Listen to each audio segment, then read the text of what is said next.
Bien sûr, il suffit d'aller dans les pays de l'Est pour voir à quel point la France, qui était encore il y a 50, 60 ans un modèle, est devenue un contre-modèle. Moi, je parcours souvent les pays de l'Est, j'adore la Pologne, j'adore la Hongrie, j'adore la République tchèque, et à chaque fois que je croise des Polonais, des Hongrois, des Tchèques, des Slovènes, des Slovaques, ils me disent tous la même chose, mais comment en France vous en êtes arrivé là? Enfin, nous, vous incarnez aujourd'hui tout ce qu'on ne veut pas être. Et puis là, je vois les élites européennes qui s'en prennent à Viktor Orban, mais la vérité, le Premier ministre hongrois, mais la vérité, c'est que si Viktor Orban est toujours réélu avec des scores impressionnants, c'est tout simplement parce qu'il ferme ses frontières, c'est tout simplement parce qu'il défend les racines chrétiennes de la Hongrie et les racines chrétiennes de l'Europe et qu'il défend l'identité de son peuple. Et c'est ça que ne comprennent pas toutes ces élites mondialisées qui n'ont que peu d'intérêt pour la France et qui se projette vers un idéal mondialiste en fait qui n'est incarné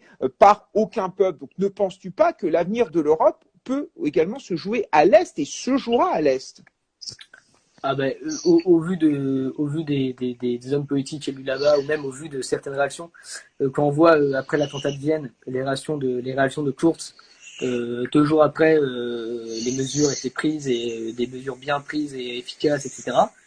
Ben voilà, je pense que ces gens-là ont aussi beaucoup à nous apprendre. Pendant longtemps, on a été une lumière dans l'obscurité, on a été des exemples, on était les gens modernes, on arrivait à vivre et à bien vivre, etc.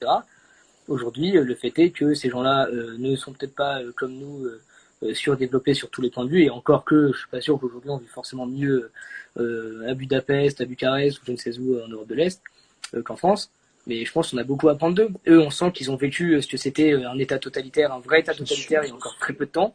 Ils se rendent compte de l'emprise que ça peut avoir, des dégâts que ça peut avoir, d'avoir peur de sortir, le communisme, enfin c'est quelque chose de...